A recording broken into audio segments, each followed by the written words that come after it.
Look who read the title. Classic clickbait. You, my good man, woman, alien, dog, cat, or other, have just proven yourself to be either bored beyond belief, or you legitimately wanted to hear a story. In which case, there you go. There you go. So, as I may have told you before, at the beginning of the year, this entire freshman class went on a field trip to the Appalachian Trail, and before you give me one of those, that doesn't sound too bad, you probably should know that it's in the middle of nowhere. So, even if we were allowed to bring some sort of technology like a phone or a camera, which we weren't, we would have no internet. I'm one of those kids who spends all of his time on the internet. This is a problem. Did I mention it was a 5-day trip? Yeah, 5 days. And on top of that, we were hiking 30 miles. Yeah, 30 miles across the Appalachian Trail. Up mountains, down mountains, through rivers, etc., etc. So, during our hike on day 3, I'm just gonna skip right into the spot you probably wanted to hear. We climbed to the top of one of these mountains, which, quite honestly, was the most exhausting experience of my life. For those of you who haven't done it, it's like the ultimate cardio workout. You're walking up a 25 to 45 degree hill for 3 hours, worrying about how much water you're gonna have, because the water in your bottle is it. You run out, too bad. You don't get any more. Alright, so we get to the top, and as soon as we do, we're greeted with this huge cliff right in front of us. Right in front of us. Like, we get to the peak, walk a couple, probably about, maybe a quarter mile, and we see, this huge cliff that pretty much just drops off. Yeah, you're starting to see where the title's coming in, right? It's not just clickbait. So yeah, as soon as we get there, we start looking over the cliff, and I kid you not, I could see the earth curve in the distance. Curve in the distance. We were that high. Yeah, no, I don't have a fear of heights or anything, but when you're up that high, you start to pray to whatever gods exist, and maybe that you survive at least for the next hour. Yeah. Anyway, apparently the whole reason we were up there that high in the first place was because our counselors, who were guiding us the whole way, thought it would be a good idea to take this opportunity to go rock climbing. And they suddenly grabbed some harnesses and rope that I didn't even know they had out of their backpacks, and we just start walking down 100 feet to the point where we were going to start climbing. Yeah, now, the way this works is that the way it works with rock climbing, not bouldering, where it's just we just go over to the rock and start climbing up with no harnesses or anything.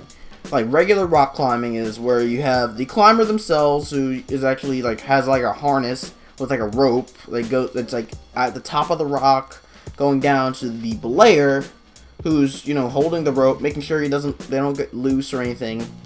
And they're also helping them up in a sense and helping them down. And then you got the backup belayers, who could pretty much just be called a supervisor. He really just makes sure everybody's safe. That's really all they do. So yeah, we're just taking turns the entire way, and it gets to my turn. And wow, it was hard. You see, I'm one of those people who's had a lot of good luck throughout my life. So I just naturally assume some of that karma is going to balance itself out one day. And today seemed like a pretty big contender to be one of those days. So yeah, I get into my harness, fastened, and just one thing led to another, and so I started climbing. One problem is I didn't put my harness on right. Apparently, one of the, I guess you could say, fasteners or whatever, was in the wrong spot. And as I was climbing, I got to 25, maybe 35 feet in the air. Not in the air, up the rock.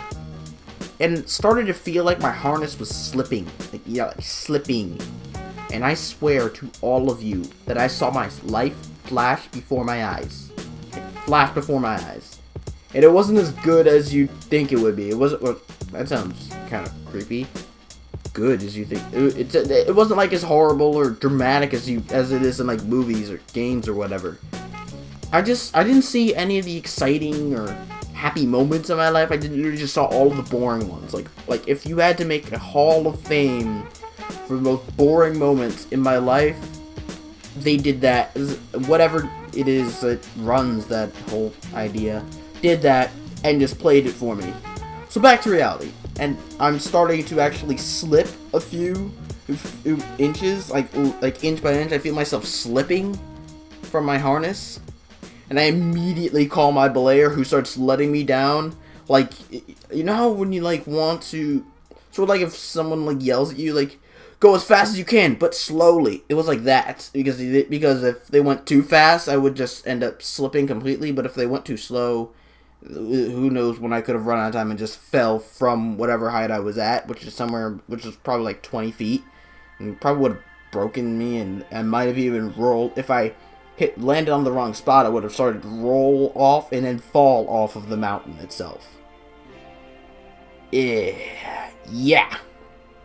You know, luckily, my harness actually gave out like maybe like 3 feet before I hit the ground, so I literally just ended up landing on my feet. I know, yeah, anticlimactic, right? Nobody died, nobody broke anything. But you know what?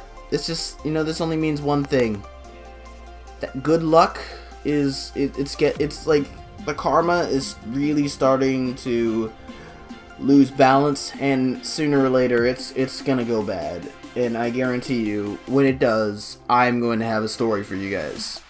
So, if you enjoyed the video, if you enjoyed the story, please leave a like. It would mean a lot. And if you're feeling generous, subscribe. I will see you in the next video.